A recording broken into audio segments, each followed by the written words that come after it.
আসসালামু আলাইকুম স্পোর্ট বন্ধুরা, আমি শরীফুল ইসলাম কথা বলবো গতকাল রাতে লা লিগা এবং প্রিমিয়ার লিগের যে ম্যাচগুলো হয়েছে সেখান থেকে দুইটি ম্যাচের কথা বলবো।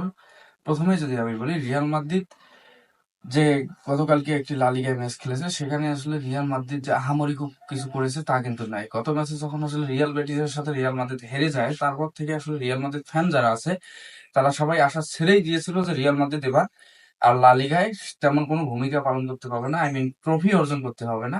আসলে ওই দিক থেকে ভাবলে আবার আসলে তারা ভুল ভাবতেছে, কেননা লা লিগায় 38টি ম্যাচ হয়।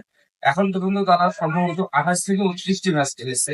38টি ম্যাচ পর্যন্ত আসলে যে স্কোরটি দাঁড়াবে সেটা হচ্ছে মুখ্য স্কোর, এবং সেই স্কোরের উপরে আসলে ভিত্তি করে ট্রফি দেওয়া হবে।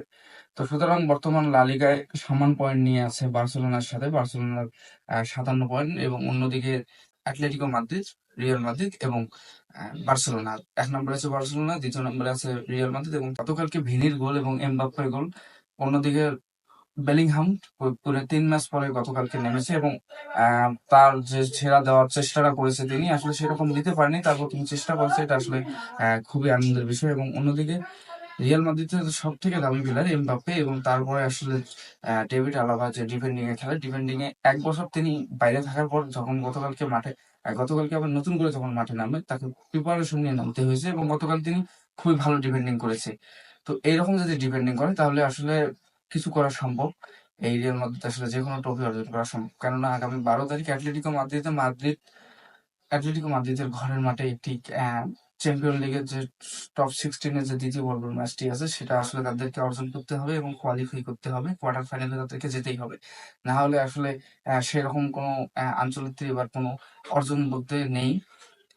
তো এই এমবাপ্পের গোল, ভিনিসিয়াসের গোল, এবং মদ্রিচ, বেলিংহাম, ভালভার্দে, এদের যে বর্তমানে একটা ক্যাটাগরির মধ্যে পড়ে গিয়েছে, এরা আসলে এভাবে যদি খেলে তাহলে হয়তো কোনো ট্রফি অর্জন করা সম্ভব। কেননা মাঝে মাঝে দেখা যায় আসলে তারা যে ডিফেন্ডিং এর যে সমস্যা, এই সমস্যাটা তারা কেটে উঠতে পারে না, তো এবার হয়তো পারবে। আর অন্যদিকে সব থেকে যে জমকালো ম্যাচটি হয়েছে প্রিমিয়ার লিগে, আর্সেনাল ভার্সেস ম্যানচেস্টার ইউনাইটেড, এই ম্যাচে কি ছিল না, কুংফু থেকে শুরু করে অ্যাটাকের পর অ্যাটাক, তারা কেউ কাউকে সাথ দিচ্ছিল না, কাউকে গুনতেছিল না।